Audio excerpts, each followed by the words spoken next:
Hello and welcome to another episode of... We don't have a name yet. So we've reviewed Oculus and Vive. We talked about War Thunder. We've done a little bit of... I always forget what it's called. Undertale. Yeah, Undertale. So today we're just going to do something a little more casual. I played a bunch of games in the last week. I played like one. Really? I've also had a week of weird technical issues between SLI, Vive, and a couple other things. So it's been a fun-filled and frustrating week. Yeah, I've put together a new build for, Nice. or at least it's not mine. It's my friend's build. He recently got the new 1080. Really? Yeah, he got the GTX 1080, and That's awesome. he benchmarked it for the I forget it was a Fury. 4K resolution at 108 frames per second Sweet. at 4K. It was Sweet. insane. Yeah, so I got the two 980 Ti's and SLI. I've tried to set up, I never pronounced it right, Deus Ex, Deus Ex, yeah. Mankind Divided. Oh, you got the game? I got the game. It's my next. So I finished Witcher 3 finally. We could talk about that too because it's got like Game of the Year and stuff, and it deserved it. But yeah, so my next game is going to be either Fallout 4 or Deus Ex. Fallout 4, I might just wait and play it on the Vive. I'd recommend giving it a shot on the Vive, but Yeah, with not till next year or something though, June or something ridiculous. But roughly around there. So for The Witcher 3, I heard they had like a new mini game or something that's probably been around. This is the card game. Gwent. Yeah, Gwent. I've actually recently watched a video about how they're selling the physical copy Yeah. of Gwent now. That'll be like a good Christmas present for my brother because we used to play Magic and he's playing Witcher 3 as well. Oh, I love Magic. Gwent was a game that while playing The Witcher 3, I said, I have to stop playing Gwent. I'm procrastinating for playing the actual game. So you're wasting time playing a game within the game. But it was that much fun. It was really well done. And you collect different cards of different power, as you beat somebody. So there's also a feeling of you're understanding the game from a skill perspective, but you're also getting a better card. So now you can probably beat that other guy because you have this new card that lets you, do whatever and stuff like that. Yes. Speaking of card games, a while ago I subscribed to the Indie Box, and the first game I got was Hand of Fate. And this game is really interesting. It's like a mix between like a dungeon crawler and D&D. If you were to mix D&D and a dungeon crawler into a card game. So basically, the premise is you get a deck of cards, and each of these cards is you're basically the layout of your level. So you go from one card to another turn by turn. Each card has a random event. So like say for one card you get ambushed by X amount of enemies, or for another card you get like a special item. And the more you play, the bigger your deck gets and the more items you build on. I heard that. So what's the company that does Deus Ex? That would be Square Enix. Yeah, they're coming out with a game made for VR, and I think it might be card based. From what I briefly read, and this just came out today. I think a VR card game would be a hell of a lot of fun, especially say like if when you play the card, you can actually see it come to life. Yeah, that'd be cool. Sort of like if you had like Magic the Gathering and you play a monster, it comes to life. I've never really known how I feel about card games converted to computer, though. I mean, they can be fun. So I actually used to work at a company for all of 6 months as a contractor, where they were taking, I think it was Korean and Japanese games, and they were card-based for smartphones, right? When that phenomenon sort of just started, right? And they were all card-based. So I kind of get them, but I don't know. I just haven't played that many of them, but... Well, Blizzard has their Hearthstone, which is basically a World of Warcraft-styled card game. It is very heavily inspired by Magic the Gathering, but it's available on not only PC, but phone and tablets as well. Cool. So it works, I feel, better on the tablets just because the touchscreen translates better, but the PC still runs really well, and it's a really fun game to play every so often. Like you said, the VR could be really cool with a card game. Yeah, I don't know how well the field of view would work, because like you put the card up to your face and you get like migraines just from like double vision. Yeah. Well, speaking of that, there's another VR game. I'll talk about it a little more later, but it was one of the best examples of how to do that stuff, because you could actually pick up a note and pick it up and go, I can't read it. Hold your flashlight over your shoulder. That's pretty kick-ass. It's really sweet. I'll have to show it to you, but anyway, so yeah, my next game was going to be Deus Ex. I had trouble at first. I've read complaints that it's really built for built for console, and they ported it to PC. There's also the issue of microtransactions. Like the game itself is, I heard from what that I've heard, too. a good game. But Square Enix, the development team behind Deus Ex, they were literally like a week or so away from sending the game in for approval, and literally last minute, Square comes up to them and say, "Hey, microtransactions, make it happen." I hate it. So that this is where you actually have to go and spend real cash on wanting to get some more. And I heard they're one-time items, right? Yeah, Like they're one-time bullets or items. something, So when you in many other games, when you like do a microtransaction or something, usually when you start a new game, you'll still keep that microtransaction for Right. that new character.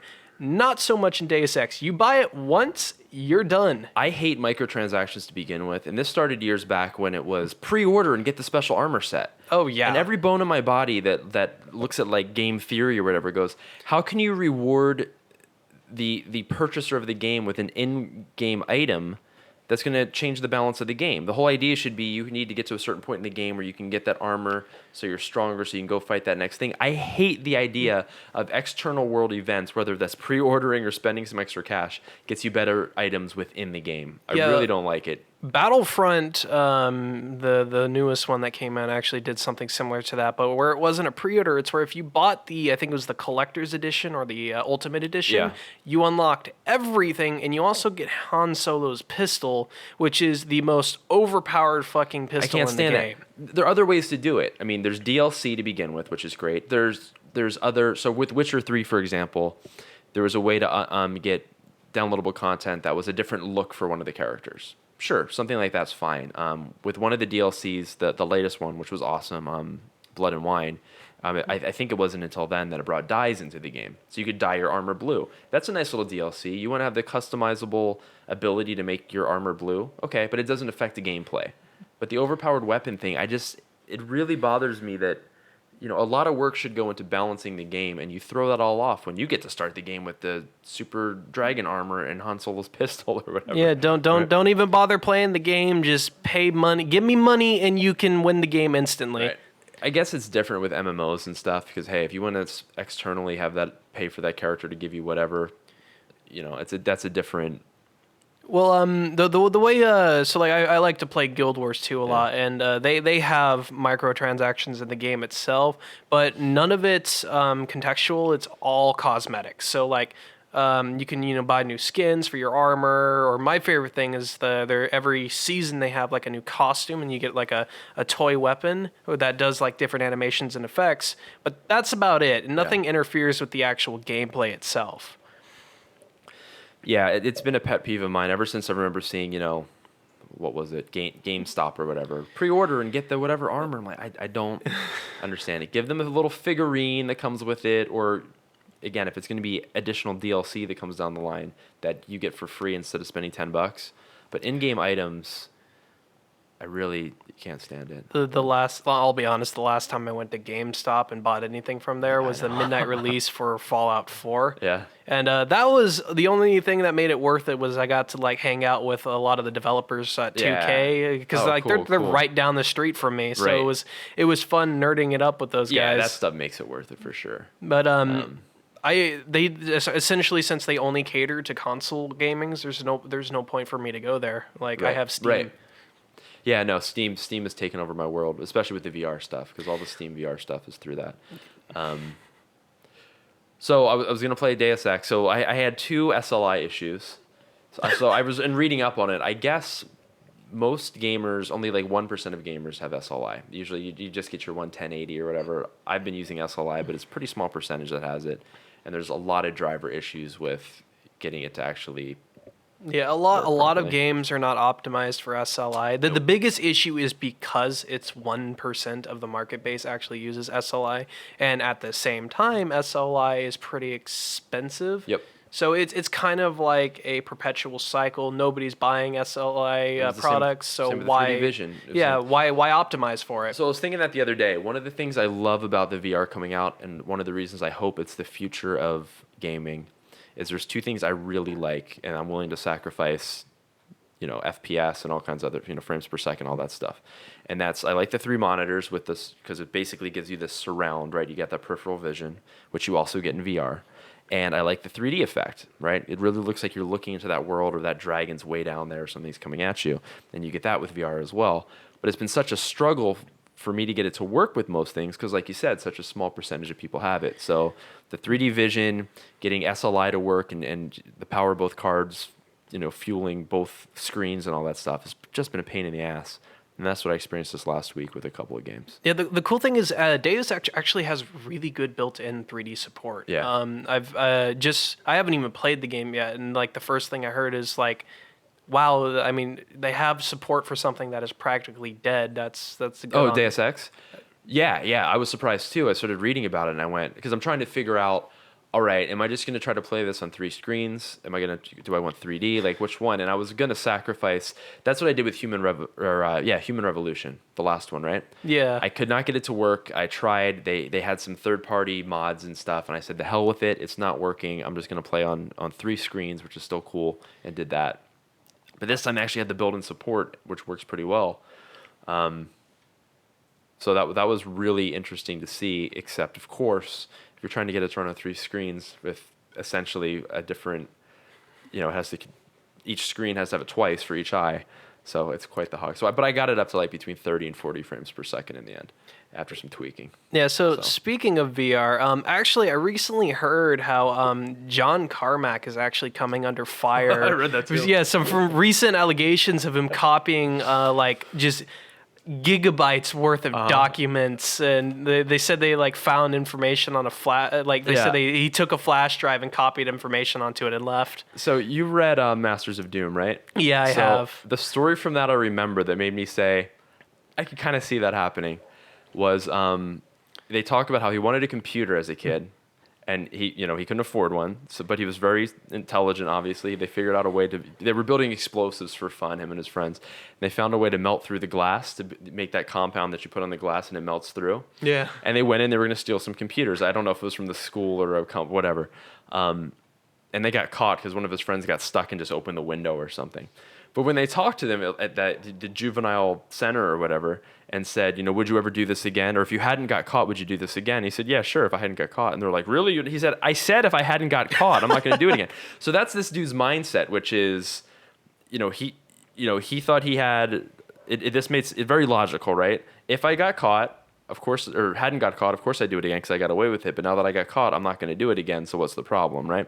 And I could kind of see him thinking, hey, I came up with a lot of this stuff, this whole intellectual property thing, screw that. I have a right to it, Now, again, I don't know the dude, but that's just from listening to that audiobook like 4 or 5 times or whatever it's been now. Yeah, I honestly, I love listening to a lot of the documentaries, especially for id Software. There's a YouTube machinima channel called All Your History. It's like the same quality you would find on a documentary channel, but for video games. Really? Yeah, it's I gotta check that out. It's they've done a lot of the videos. Unfortunately, were taken down, so I can't find them. Like my favorite one, because I love Command and Conquer, is for Westwood Studios. Yeah. Rest in peace. But they've done, Valve, id Software, of course, Bethesda, which is my girlfriend's favorite because, Skyrim. Yep. I hear that. But there isn't a whole lot available for like if you want to learn how a lot of these studios started, like what their inner conflicts were, and a lot of different things, because that's always very interesting to learn.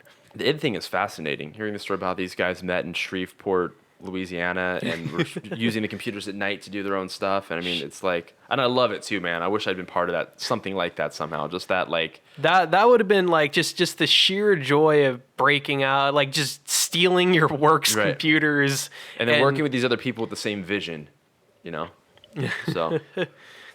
So anyway, yeah, I think my next game will be Deus Ex. I had to go in and I had to use NVIDIA Inspector, and I had to tweak some of the stuff to make the SLI actually work. So this was my experience this week. The first game I played is Firewatch, and you've heard of it, right? Yeah, I've seen a lot of videos. In fact, I've seen a really in-depth retrospective of it. It was really fun, and I won't do any spoilers on it, but first of all, I got it working on all 3 screens in 3D.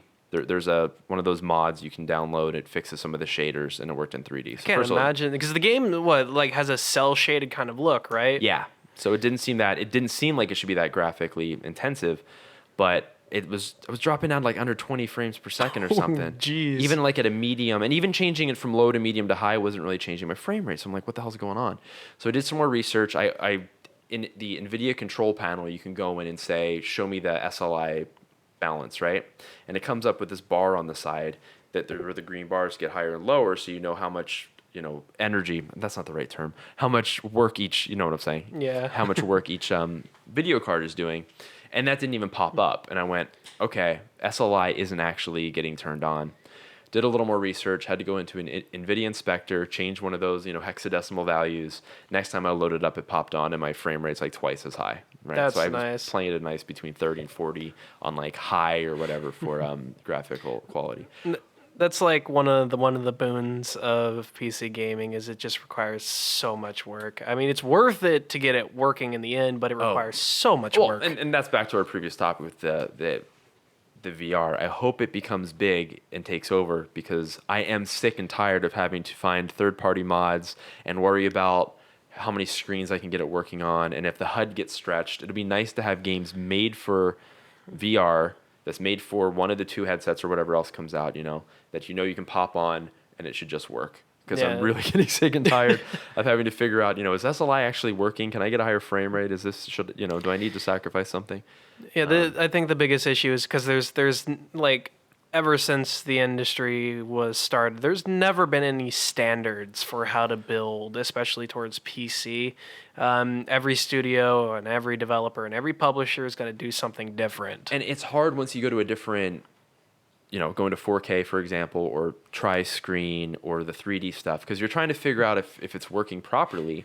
And someone goes, hey, I'm running it on 1080p with this graphics card, and I'm getting 85 frames per second. And you have to go, okay, if they have that video card, mine's a little bit better, but I have it on 3 screens, so I should probably have roughly, a third or only half of the frames per second. You know what I mean? And you never really know if everything's working the way it should, because no one else has your exact specs. Someone else has your exact cards with your exact monitors, with your the exact technology you're running. So it doesn't help that every game you go into, you have to fiddle with the settings, low, high, and then you can do ambient occlusion or whatever. Turn off VSync instantly. Tessellation, all that kind of stuff, right? What AA are you going to run it at? All that stuff. But anyway, let's talk about Firewatch, because I think it was awesome. It is one of the creepiest games I've ever played. Isn't it basically just like you're all alone and the only contact you have with anybody else is like a radio? Yeah. So the game starts off almost like a text adventure, and it has a ominous kind of music, and it's just a dark screen with words popping up. You meet this woman, this happens, and you can pick how you just talk to her. You get married, she says maybe we should have kids, and you can answer this way. So it just sets up a really brief backstory. Minor spoiler, so skip this if you don't want to know anything about the game. But she gets like early onset dementia, and you're not handling it very well, and you're drinking too much, whatever. Her parents come and see how you're living and say, we're taking her back to Australia. So your marriage falls apart, your life is sort of falling apart, and you sign up for this Firewatch job in a fire tower in the forest in Wyoming, with your only contact being this woman who's in the watchtower way in the distance on the horizon. And at night you can see the lights lit up inside and stuff. So, there's creepy, like a zombie jumps out at you and stuff like that. But this affected me mentally more than anything like that. Early in the game, you see a guy with a flashlight on you, and it's just weird. He's just another hiker maybe, or a camper. And very quickly, weird things start happening. There's some other girls that are camping in the area. They're setting off fireworks. You tell them to stop. They're again they're skinny dipping, but they're just shadows sort of in the middle of the lake. It does a really good job of just having this. You never really make contact with anybody else, kind of thing. So like there's people there, but you're still like feeling isolated. And then when they're gone, you're trying to figure out what happened to them and all this stuff. And the whole time, all you have is this radio with this person talking to you. And then you start to wonder, is she who she says she is? And she can see you. She's like, hey, I see you. I just see a guy in shorts. And you're like, she has like binoculars and she can see me. All I see is this tower in the distance with the lights on. I kept wondering if I'd come around a corner and find a dead body, or you just didn't know. And the psychological mind game of that was way creepier than a dungeon crawl or fighting, Skeleton King or anything like that. It was, I got to tell you, it's definitely worth playing. It's probably 5 hours playtime, which was nice after my 238 hours in Witcher. Breath of fresh air, Witcher right? 3. Yeah, but it was nice. It was a well done game, nice plot. The voice acting was spot on. The graphics were beautiful, although they were kind of a cel shaded thing, like you said. But worth playing just to, and I like the ending too. I won't give anything away, but everything came together in a way that made sense, and you finally get to know what happened. But the whole setup for it, and walking around alone in this forest, trying to figure out what's happening and who's doing what, and are you really alone, and is she in on it, and really, really good stuff. Yeah, Definitely worth playing. actually, the next game that's coming in for the indie box, the Stanley Parable, is like, I wouldn't say it's the same, but like it's very similar in like a narrative style to that of Firewatch. So in the Stanley Parable, you play as Stanley, and he's the kind of person who he runs a schedule. Like he gets up at so and so time every single day, goes to work so, and he does the same thing over and over again. But then one day you go to work and something's different. And the entire game, you have the narrator, like he's explaining everything. And it's a kind of a game that makes fun of like the tropes of video games, Right. like choice. Do you really have a Right. choice? And the first thing you do is you come to two doors, and the narrator tells you to go on the left. But if you want, you can go on the right. And when you go on the right, immediately the narrator, he sounds, pretty peeved. Yeah. He brings you back and tells you, no, you want to go to the left door. You can still go through the right door. And throughout that, like if you go through the right door, shenanigans ensues. Right. And like, yeah. However, if you follow him, then it's more of a structured narrative that way. However, it still has a lot of its quirky moments. Is this out right now? It's been out for Okay. quite a long time. I'm gonna try that too. It reminds me of Undertale. We won't go into too much detail, but I was saying this talking to Amanda about it. It kind of plays with the idea of what a game's supposed to be. I hacked and slashed my whole way through, only to get to the end and go, "Oh, right." And you take that for granted that you fight the monsters and your level or your love goes up, which is your health points. Turns out it's level of violence and all this stuff. So, what upcoming games other than what you've already bought do you plan on playing? So, Deus Ex is my next one. I think is my next, just the one I'm going to be sitting down and playing most regularly. I know Dishonored 2 is going to be coming out down the line. I have Dishonored, but I still haven't opened the box. Dude, so I got Dishonored specifically because it was set up for 3D, and that was when I early in my tri-monitor, 3D vision career, and I was looking for games that worked, and I got it. And at first I thought this is kind of cool, and then the more I played, I'm like, this is an amazing game. I love it. I love the teleportation system, which would also work excellently on VR. But the teleportation kind of thing you can do, it looked great on all three screens. And it's first person. That's my other thing. I'm huge on first person. Even Witcher 3, my one thing about it that I would complain about is that there's no way to go into a first person mode, and it's not built for it. There's some mods and stuff, but Yeah. I've always had like an appeal towards like especially like Victorian era steampunk style games. And have you ever seen We the Happy Few? I think it was called. So basically, the premise of the game is you're a journalist, and your main job is to censor and redact documents. And everybody in this society, the norm is to take like these pills, and like everything around you, like everything seems fine, everything seems grandy, everybody's having a good old time and having a party and a blast, and then suddenly one day you decide to stop taking your pills, and slowly but surely you start to sober up and see how much of a fucked up and horrible world this is. 1984ish or something. Yeah, like the first thing you do after you stop taking the pills is like there's a piñata. Like they tell you smash the piñata. Yeah. When you sober up, you notice, holy shit, you just smashed. I think it was like either a rat or a dog, and like his blood is everywhere. And like they go up to it and they start eating it, and it's just That's creepy. And they find out that you're not taking your happy, and then they cast you out. That's pretty cool. Yeah, I dig stuff like that. So I want to try some other games. That's the other thing. I put so much time into Witcher 3 that I do want to. Some of these shorter games I'm really digging because you get a cool experience with it and you can move on to the next thing. Yeah, I've been trying to play more of Fallout because Nuka World DLC just came out today, and I want to play it so bad. I still haven't even started Far Harbor. Yeah. And I've been wanting to play Nuka World just because you can get a Raiders guild together. You can have your own Raiders group. And I plan on. I mean, I don't know what you can do with this group, but if I have the option, I'm name it the Church of Gaben. Yes, I want to play Fallout 4 so bad, but I just think it's if they're really building it for Vive, the entire game, not some demo level or something, the entire game, maybe it's really worth waiting because it sounds like it'd be pretty cool. I mean, you could just buy it right now and get a feel for the game. I have it. Oh, you already I have bought it like months ago. And Do you have the DLC for it? I don't have the DLC though. You want the DLC? Yeah, no. One of the DLC I really like is even though it's a short one, not as popular, I guess, is Automatron.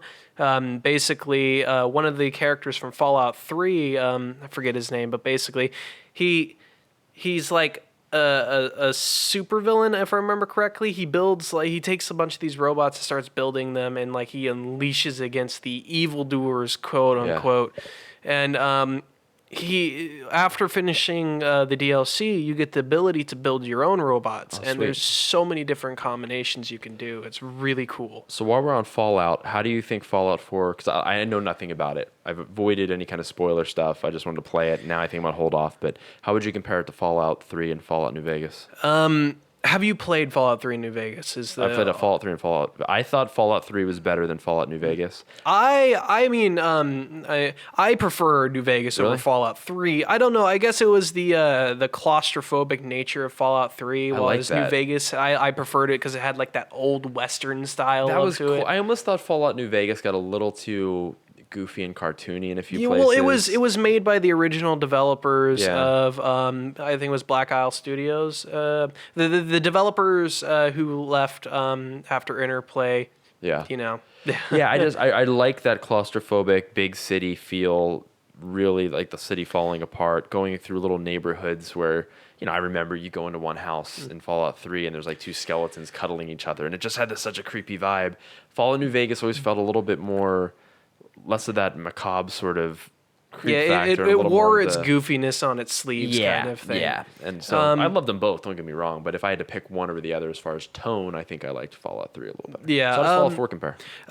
Well, hate to disappoint, but Fallout 4, if you're gonna go into it expecting a classic Fallout game, Yeah. you wanna throw those expectations out the window because this is not Fallout 3 and this is not Fallout New Vegas in terms of gameplay style or tone. Really? The main reason being is because, for one thing, the special system is now no longer do you assign like stat points to different skills, because like in Fallout 3 New Vegas, you can put like X amount of points into sneak or into lockpicking or barter. This one is now into a skill tree.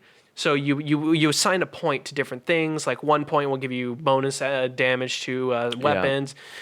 You don't get the same customization feel that you would in Fallout 3 or New Vegas because they removed those features. Why do they keep dumbing this stuff down, it feels like? They did the same thing in Skyrim compared to Oblivion, right? Where all of a sudden they took away one of the magic classes and just...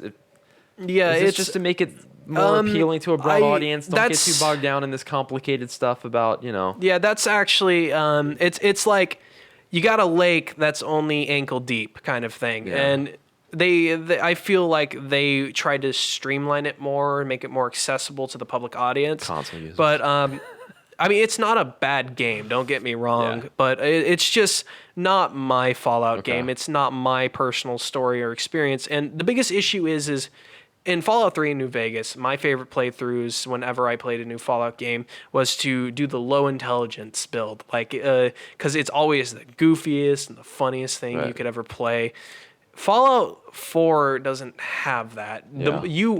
You don't build the character. You start out the character and then build from there. So the points you get, you can easily max out everything because there is no level gap. That seems similar to what Bethesda's doing with Elder Scrolls as well. I mean, I remember Morrowind, you had to choose certain classes from the beginning, build your own class or choose one, and you had your, I forget, it was 5 of your major features and 5 of your minor ones or something like that. And you only leveled up every time they went like up 10 or so. So you had to focus. If you wanted to level, you had to focus on these areas you chose to specialize in. You know, if you were using blunt blunt weapon or something, and you had chosen, one-handed sword or whatever, it had different things that you really had to say, this is the kind of way I'm going to play this character. And if I want him to advance, he has to be, these are the items I need to use in the way I play. And they've just sort of dropped all that for make decisions as you go, just jump in. And Witcher 3 was like that too, to be honest. It feels like in general, though, Yeah, with they're simplifying. or at least with Skyrim, my biggest issue is I always love playing mage-based characters too. for Me fantasy too, games. yeah. But the issue is in many RPG games, the mage characters are always the weakest starting out, but late game kick they're ass. super overpowered. Yeah. And there's really not much of a middle ground. You either suck super hard that you're worthless, or you're so overpowered that it's no point in playing the game Yeah. anymore.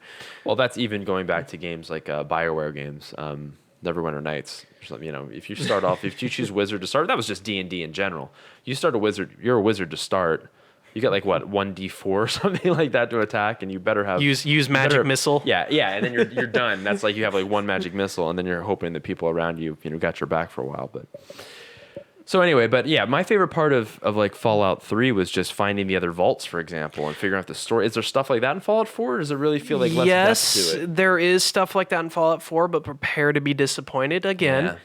So there's a handful of vaults. The vault you start out in, Vault 111. That it's not even a vault. It has no character to it. It's just a tutorial level. It's very small, maybe a couple rooms big, and the only time you'll ever go back to Vault 111 is as you're leaving. You'll see like I think it was called the Cryolator. It's like a freeze weapon where you can freeze enemies with it, but it requires a master lockpicking skill. You go back to get that. Yeah, that's the only reason you'll go back to the vault. There's another vault that is, I feel, more creative. It's where the Vault Tech scientists they took, I think it was like children, just a bunch of children, and they Don't spoil too much. yeah, that's true. Sorry, but basically, there's cool stuff like that. Where there's I think like either 2 or 3 vaults Yeah. that have any backstory to them. The other one is just a like a dungeon map to where you Yeah. have to get to an objective, and it's full of like mafia style mobsters that have little to no character to them, and I just feel there's so much potential in this game, Yeah. but they didn't take that extra step to actually meet that potential. See, with Fallout 3, just Vault 101, you had like your friend who you grew up with, then her father was the overseer or whatever they called it, and then you can go back later and you kind of find out what happened, and there's so much heart to it, you know what I mean? In New Vegas, my favorite vault, mainly because it has so much atmosphere, is there's one vault that's overrun by like plants. And I think I remember. Every time I do a playthrough, I always dread doing this mission just because this is like the only level in a Fallout game that legitimately scares the shit out of Yeah. me. Because like it's dark, it's dreary. All you hear is the ambient noise, and you have these plant-like creatures popping think out I of the remember. woodworks, and it's so much fun. Well, now I'll definitely wait until it's on Vive. Yeah, because it's Maybe that'll add a lot of dimension to it. Just being able to- Yeah, there are some really good things I really like. The crafting system, for one thing, is a lot of fun, and the fact that you can take your weapons and you can mod them out to different styles that you want. Honestly, though, with the weapons, they could use a little bit more balancing because semi-automatic weapons will always do more damage than automatic weapons. You don't get enough ammo in the game to warrant the use of an automatic weapon, Right. unless like you're in the late levels and you've been stashing tons of caps. A lot of the a lot of the based weapons, it feels like there aren't as many as there should be at least before the DLC. The DLC added a lot of them, so I guess this argument's moot now. yeah. But the settlements themselves, there's so much you can do with them. Like, I built like on my favorite areas is like a Starlight Inn. It's like one of those drive-in movie theater Yeah. kind of things, and I turned the entire area into like a micro city. Oh, cool. And you can set up trade There's routes and cooler stuff like that. Yeah, I'll probably wait then and play it on Vive. Yeah, it's I mean it's a decent game. I do think maybe this is a topic for another time, but this whole idea of the dumbing down a little bit, it does feel like games they're just trying to simplify, and I don't know. Like I said, maybe that's a whole nother topic, but it does worry me a little bit when we see some of these customization of the character, having to make decisions early on and decide what your play style is going to be and all that going away just for, I mean, in Witcher 3, for example, if you could drink a potion that you can get from a herbalist or whatever, and it'll clear out all your points unless you reassign them. So you could play a whole mage-based character or sign base in The Witcher. Oh, that's sweet. And then all of a sudden you just go, I don't want to be that, I want to be that. But there's a certain amount of like, how does that work? I mean, I've been building up this character, I've been learning this play style, and now if I choose, I can just wipe all that out and start over. I don't know. It kind of takes away a little bit of the. It's like do another playthrough if you want to play. Yeah, it's Fallout doesn't necessarily have that problem, but the issue is you can like given enough time, you can do everything. Yeah, like, because there's no limit. Yeah.